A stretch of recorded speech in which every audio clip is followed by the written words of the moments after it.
Before I begin my talk, I would like to share a personal story that I went through very recently. So I was flying from Boston to Mumbai, and I met this gentleman on the flight, and he asked me, "Who are you?"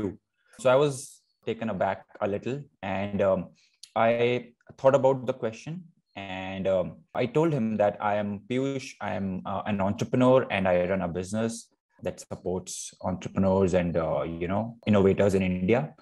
And then he looked disappointed, and then he asked me again, "Who are you?" And I thought about it again, and I told him that maybe he's asking from a more, academic point of view. So I told him that I'm a researcher at MIT, and right now I'm going to India for my research work. And he was again disappointed. And then he asked me to think about this question more deeply. And so I reflected on it, and I realized that most of the times we define ourselves only with what work we are doing. And essentially, we are humans. We have multiple aspects associated with our lives. For example, I am not just an entrepreneur, I'm also a son, I'm also a brother, and there are so many different things which I'm doing in my life. So that was the learning that I got from that small experience, and I wanted to begin my talk with that. Now, I would like to introduce myself a little bit to the audience about who I am and what I do. So as I said, I'm Piyush. I have experience of different fields in my life. I started my journey with architecture. I interacted with hundreds of people across India while I was pursuing my architecture degree. I worked with really revered architects. And then I went on to study technology and design.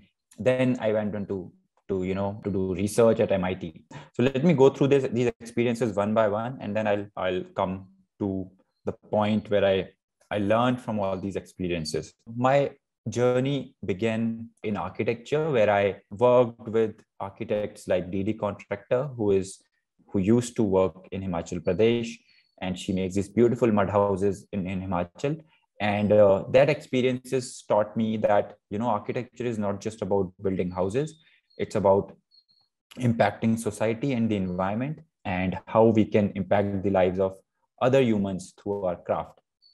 After this, I went on to work with this architect called B.V. Doshi, who is a very well-known architect in Ahmedabad, and his teachings of social design gave very strong, learnings to me in terms of how we can impact the lives of other humans through our work. And because of these experiences, my project in architecture that I chose to do was working with the people in Uttarakhand, in villages that were affected by the Uttarakhand floods. And while doing that project, I realized that there are thousands of millions of people around the world who need people like us, who are using their creativity to support other humans. And that's when I realized that I might have to expand my learnings and my creativity and create impact at scale.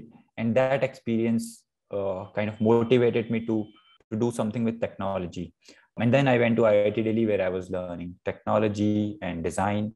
And through those experiences, I went on to work in Germany at IBM, and then I went to MIT. So at MIT, there were two things that I did. First was I worked on a really large scale project where I was involved with the World Bank and government of Maharashtra, and we were working with more than 6,000 villages and using technology and science to remodel water planning in India. So that was a very impactful project that I got introduced to through my experience of being there. The second project that I did was my entrepreneurial pursuit that I'm doing right now. So I run a company called Manush Labs, and we support entrepreneurs and innovators from tier 2 and tier 3 cities of India. And over the last 2 years or so, we have worked with dozens of entrepreneurs, many of them who come from really, really small towns and villages in India. So let me give you an example. So one of the entrepreneurs who we are working with comes from a really small village in Uttar Pradesh. And when they came to us, they were not even confident enough to pitch their idea and product to investors. And through our initiative, they got the confidence, they got the resources, and the necessary exposure. And right now they're really doing a great job. They're scaling their product and they're, making impact in the world. So through all these different experiences in my life, whether it be architecture or technology or entrepreneurship, I've learned very specific things, and I've tried to use those experiences and learnings in different fields. So for example, architecture taught me that it's not just about making houses. Architecture is actually about systems thinking and how different fields come together. So for example, as an architect, you have to be a sociologist, you also have to be an engineer, you have to be a creative strategist. So all these different domains come together whenever you do a good architecture project. Similarly, with technology or product design, I realized that with one line of code or with some little effort, we can actually make exponential impact in the world.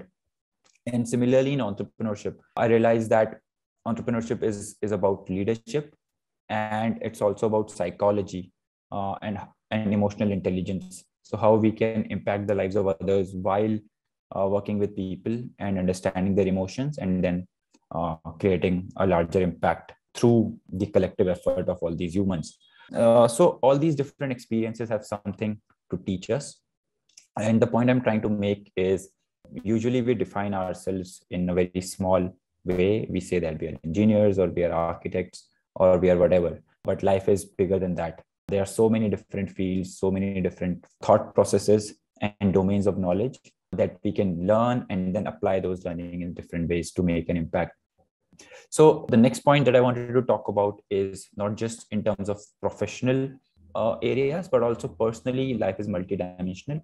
So I wanted to say that we have really good opportunity in our life to grow in so many different ways.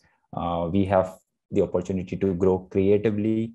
We can work with other creative professionals to become more creative and more artistic. We can become a better person in terms of our relationships. There is health, which is also an important part of our life. And then there's a small part, which is the professional part of our life. So there are multiple dimensions of life, and we can grow in so many different ways. So this is really good opportunity that we have as humans to grow in so many different ways.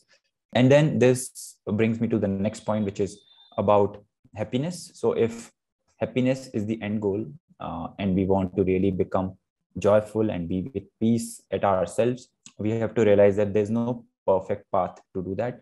There are multiple paths. There are probably hundreds of ways to reach from point A to point B.